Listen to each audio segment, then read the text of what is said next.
Welcome to the Market Money Magnet, guys. Market is crashing, portfolio are bleeding. But what if this is actually your biggest opportunity? If I tell this, you can believe it. I know you can't, but it is true. Whenever the market is fall, panic spreading. But smart investor don't panic; they prepare. In this video, I will show you the exactly what to do during the market crash. Yes, if you really want to make your portfolio stronger and profitable, then definitely you have to know कि when market is crash or market is falling, at actually that time smart investors are investing in the stock market. But how to invest in this situation, I will explain you in this video. First, crash क्या है और crash किस तरह से हमें opportunity दिखाता है, किस तरह से हमें मार्केट में अपॉर्चुनिटी मिलती है according to crash strategy. Stock market जो है ये अंडर वैल्यूड हो जाता है जब मार्केट में क्रैश आता है। अब क्वालिटी कंपनीज हमको डिस्काउंट प्राइस पे मिल जाती है। लॉन्ग टर्म वेल्थ अगर आपको क्रिएट करनी है तो ड्यूरिंग द क्रैश आप उसमें इन्वेस्ट कर सकते हो। क्रैश में सबसे पहले तो आपको जो सिलेक्टिव आपकी स्टॉक से अच्छे स्टॉक से उसमें आपको वो अंडर वैल्यूड होते हुए देखने को मिलेंगे। जो ओवर वैल्यूड स्टॉक है लेकिन फिर भी फंडामेंटली अच्छे हैं वो भी अपने रियल वैल्यूएशन पे आते हुए देखने को मिलते हैं।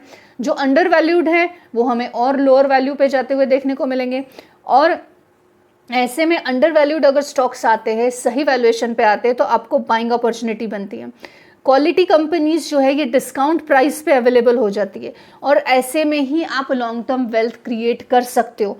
भागते हुए रनिंग मार्केट में लॉन्ग टर्म वेल्थ क्रिएट नहीं हो सकती क्योंकि उस टाइम पे स्टॉक ऑलरेडी अपने पीक पॉइंट पे होता है और अगर यहाँ आपकी एंट्री होती है और जैसे ही स्टॉक में करेक्शन आता है आपको पछताना पड़ता है कि आपने गलत प्राइस पे जो है स्टॉक को बाय कर लिया है।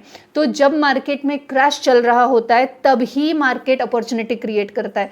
स्मार्ट जो मनी है ये बाय करते हैं जबकि बाकी लोग यहाँ पे डरते हैं, स्केर्ड होते हैं मार्केट जब गिरता है तब। तो अब आपको गिरते हुए मार्केट से डरना है या अपॉर्चुनिटी ढूंढना है, इट्स अप टू यू। अब व्हाट स्मार्ट इन्वेस्टर डू, ऐसे में स्मार्ट इन्वेस्टर एग्जैक्टली करते क्या है? सबसे फर्स्ट एंड मोस्ट इंपॉर्टेंट यानी पैनिक नहीं होना है। आपको मार्केट क्रैश हो रहा है, सेलिंग का फियर बढ़ रहा है तो पैनिक नहीं होना है।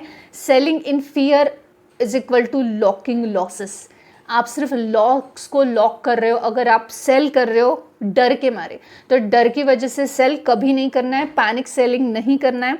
Start accumulating gradually. आपको एसआईपी की तरह एक आपको इन्वेस्ट करना स्टार्ट करना है जब मार्केट गिरता है। पर इन्वेस्ट किस में करना है ये मैं नहीं बोल रही हूँ, अभी आगे हम देखते हैं।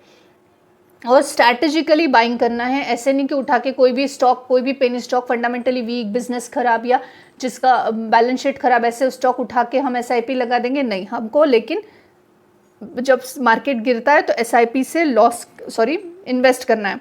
तीसरा और मोस्ट इंपॉर्टेंट चीज़ जो है जो स्मार्ट इन्वेस्टर करते हैं, फोकस करना है स्ट्रॉन्ग स्टॉक्स पे। जैसे कि मैंने आपको बोला किसी भी स्टॉक में इन्वेस्ट नहीं करना है। स्ट्रॉन्ग स्टॉक यानी फंडामेंटली जो अच्छे हो, जिनका डेप्थ कम हो और जिनकी ग्रोथ कंसिस्टेंट हो। ग्रोथ है पर कंसिस्टेंट नहीं है, एक क्वार्टर में है फिर 2 क्वार्टर नहीं है, एक ईयर में है फिर 2 ईयर नहीं है, इस तरह के स्टॉक्स नहीं देखना है।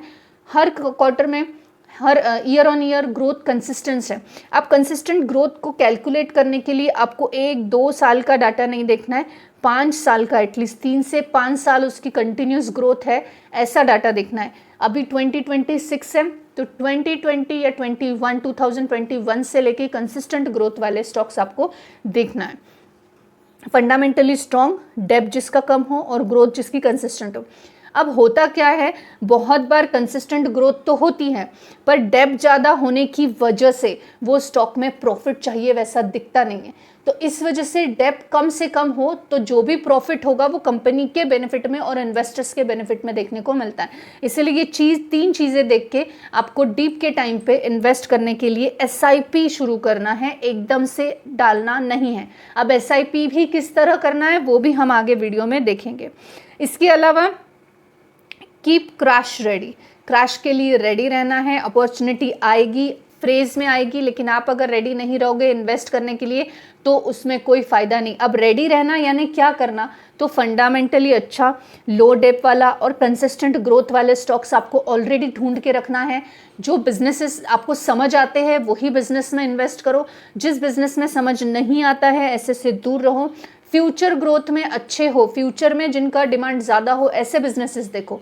अगर आप चाहते हो कि जो फंडामेंटली अच्छा हो, लो डेप हो, कंसिस्टेंट जिसकी ग्रोथ हो 4 से 5 सालों की, और फ्यूचर ओरिएंटेड बिजनेस हो, ऐसे स्टॉक्स हम निकाल के लाए, तो आपको कमेंट सेक्शन में स्टॉक्स लिखना है और हम ऐसे स्टॉक्स पे एक वीडियो लेकर आएंगे, बशर्ते अगर कमेंट्स की क्वांटिटी अच्छी हुई तो। मैं ऐसे नहीं बोल रही हूँ 10,000 5,000, एटलीस्ट 5-10 कमेंट होने चाहिए, तो हम इसके ऊपर एक वीडियो डेफिनेटली लेकर आएंगे। उसके अलावा लॉन्ग टर्म के बारे में सोचना है, क्योंकि वेल्थ कभी भी सालों में क्रिएट होगी, दिन में नहीं। आप सोचेंगे मैं 6 महीने के लिए खरीदूं फिर मुझे वेल्थ क्रिएट हो, तो नहीं। आपका जो लॉन्ग टर्म का विजन होना चाहिए वो 5 से 10 साल का होना चाहिए, एटलीस्ट 5 ईयर्स का, 3 to 5 ईयर्स, तो आप एक अच्छी वेल्थ क्रिएट कर सकोगे। अगर आप सोचोगे मैं कुछ दिनों में, कुछ महीने में वेल्थ क्रिएट करूं, तो वेल्थ ऐसी क्रिएट नहीं होने वाली है। इसके अलावा कुछ मिस्टेक्स आपको अवॉइड करनी है। पहले तो कोई भी रैंडम चीप स्टॉक्स को बाय नहीं करना है। टाइम पे एग्जैक्टली बॉटम कहाँ है ये चीज़ को कभी नहीं सोचना, क्योंकि एग्जैक्ट बॉटम कोई नहीं बता सकता किसी भी स्टॉक का। तो कोई भी ये क्लेम करे कि एग्जैक्ट बॉटम आने पे हम आपको बताएंगे ये स्टॉक में एंट्री लेना है, ऐसे चीज़ों में नहीं फंसना है। सोशल मीडिया के जो हाइप होते हैं, टिक्स होते हैं, ट्रिप्स होते हैं, इनको फॉलो नहीं करना है। मैन्युअली फंडामेंटल एनालिसिस कीजिए, मैन्युअली बिजनेस ग्रोथ देखिए और मैन्युअली खुद इन्वेस्ट कीजिए, या अपने सेबी रजिस्टर जो एडवाइज़र होगा फाइनेंशियल उससे पूछिए। सोशल मीडिया के टिप्स और ट्रिक कभी काम नहीं आते। चीप स्टॉक्स जो हैं ये अच्छे स्टॉक्स होते हैं, ये एक बहुत बड़ा मीथ है, इस पे रिलाई नहीं करना है। स्टॉक प्राइस से स्टॉक को बाय नहीं किया जाता, स्टॉक के फंडामेंटल से स्टॉक को बाय किया जाता है। ये चीज़ को हमेशा याद रखना। एक सिंपल स्ट्रैटेजी मैं आपको यहाँ बताना चाहूँगी, एक प्रैक्टिकल फ्रेमवर्क है, ये किसी भी तरह का रिकमेंडेशन नहीं है, सो प्लीज़ इसको रिकमेंडेशन की तरह मत लो। 30% अभी आप इन्वेस्ट कर सकते हो, जो स्टॉक आपने एनालाइज किया है, रिसर्च किया है, स्टडी किया है प्रॉपर, उसमें फिर अगला जो डीप आएगा फिर उसमें आप और 30% इन्वेस्ट कर सकते हो, और उसके बाद जो नेक्स्ट डीप आ सकता है करेक्शन, ऐसे आपको लग रहा है कि अब और थोड़ा करेक्शन आ सकता है, उस टाइम पे आप 40% और इन्वेस्ट कर सकते हो। इन शॉर्ट, हमने एकदम से 100% हमारा अमाउंट नहीं लगाया है। अगर हमारे पास 3,000 रुपये थे तो हमने 1,000 पहले लगा दिया, अभी 1,000 हमने नेक्स्ट डीप पे लगाया, और बचा हुआ 1,000 हमने लास्ट में और थोड़ा सा डीप यानी मार्केट गिरा तब हमने लगाया। तो इस तरह SIP में आपको इन्वेस्ट करना है, एकदम से इन्वेस्ट नहीं करना है। Market crash is not the end, it's the beginning for the smart investors, and this question is will you panic और वांट प्रॉफिट। सो आपको ये खुद सोचना है, ये खुद को सवाल करना है, क्योंकि मार्केट जब क्रैश होता है इसका मतलब मार्केट का एंड हो गया है, ऐसा नहीं है। यहाँ से स्मार्ट इन्वेस्टर की शुरुआत है, लेकिन इन स्मार्ट इन्वेस्टर वही है जो खुद से ये सवाल करे कि मुझे पैनिक करना है या मुझे अब मार्केट में प्रॉफिट बनाना है। अगर आपका जवाब है पैनिक करना है तो फिर आप वहाँ पे ही अपना पोर्टफोलियो लॉस से और लॉस में जाओगे, और अगर आपको प्रॉफिट बनाना है तो वहाँ से आपकी इन्वेस्टिंग की जर्नी शुरुआत हो जाएगी। तो आपको यहाँ पे अपनी इन्वेस्टिंग की जर्नी को ख़त्म करना है, ये यहाँ से शुरू करना है, ये डिसीजन अप टू यू है। P+P is equal to your future. अब P+P is equal to your future यानी P for panic plus profit, और यहाँ पे आपका फ्यूचर डिपेंड करता है आपकी चॉइस पे कि आप पैनिक को चूज़ करते हो या आप प्रॉफिट को चूज़ करते हो। This information is only for the educational purpose, I am not giving any recommendation here, neither buy nor sell. I hope this information is informative for you. Thanks for watching.